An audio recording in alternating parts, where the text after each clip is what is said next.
Well, back in September of 2002, when Millie's remains were discovered in Yateley Heath Woods, there was a witness who came forward and was regarded as being credible by the police at the time, who said he'd seen two men with a young girl around about the time of Millie's abduction, which of course was in the March of 2002. Now, at the time, the police felt this may be a significant witness, so perhaps there was always a question mark over whether somebody else was involved in her abduction, subsequent murder. Perhaps this has been put to Belfield, and perhaps he felt that he would finally take the rap for it himself in order to dispel any lingering thoughts as to whether somebody else was an accomplice.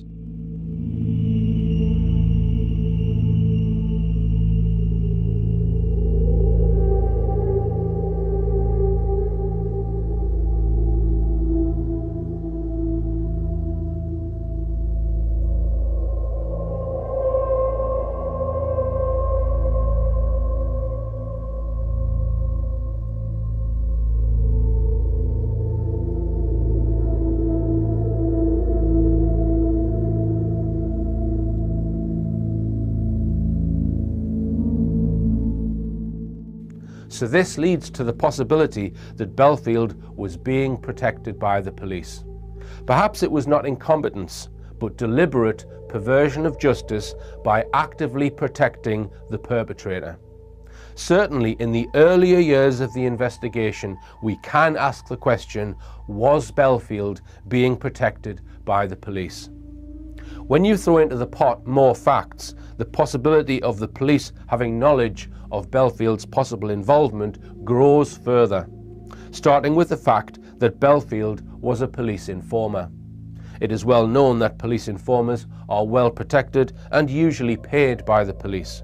If they are a good asset, the police will allow them to continue in their crimes, often drug crime, which is one of the crimes Belfield was involved with.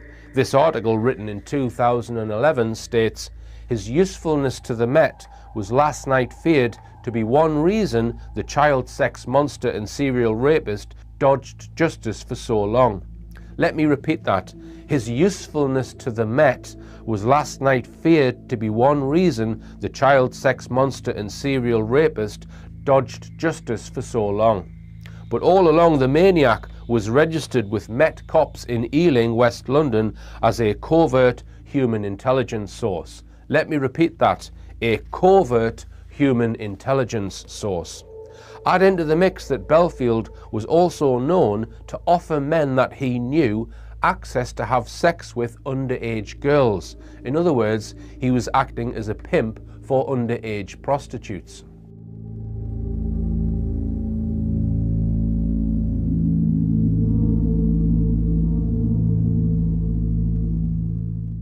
Yeah, and we do know that police were questioning a suspected accomplice who has been released without a charge. Does this change anything for Levi Belfield himself? No, it doesn't.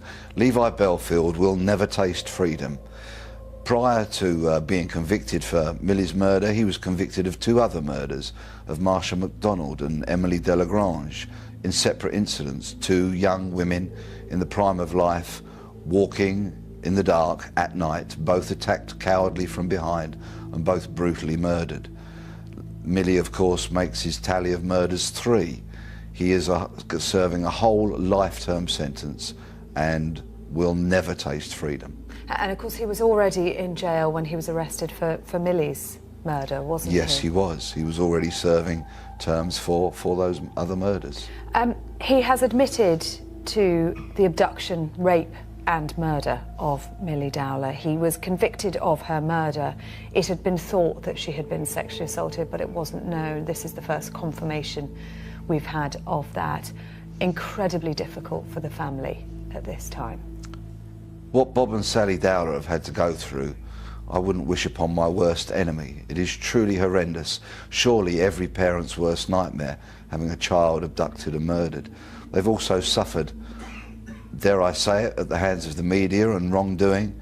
They have continually been thrust into the limelight and really have had their lives completely and utterly turned upside down, and I don't think those words really go close enough to really painting the horror that they must have gone through.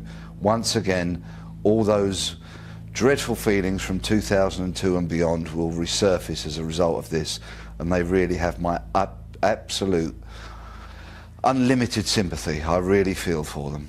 Okay, Peter Bleksley, thank you very much indeed. Thank you very much for coming on, Peter. My pleasure, thank you for having me. Yeah, so why did you want to become a cop? It seems to me from reading Dowler's book that the police in their investigation were pursuing only two main lines of inquiry. The first was that she had willingly ran away from home, possibly with a boyfriend. Second was that Millie Dowler's father had murdered her.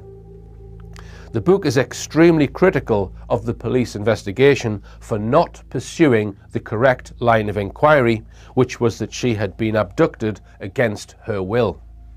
Hence, the Dowlers seem to think the reason for the police not getting a conviction for 9 years was down to merely police incompetence. But I beg to differ. From the evidence, I suggest the police should have had Belfield as a suspect from day one. Surely some elementary research on day one would have thrown up his name as a suspect. I am very doubtful that someone within the police service did not know Belfield could be Dowler's abductor from the start.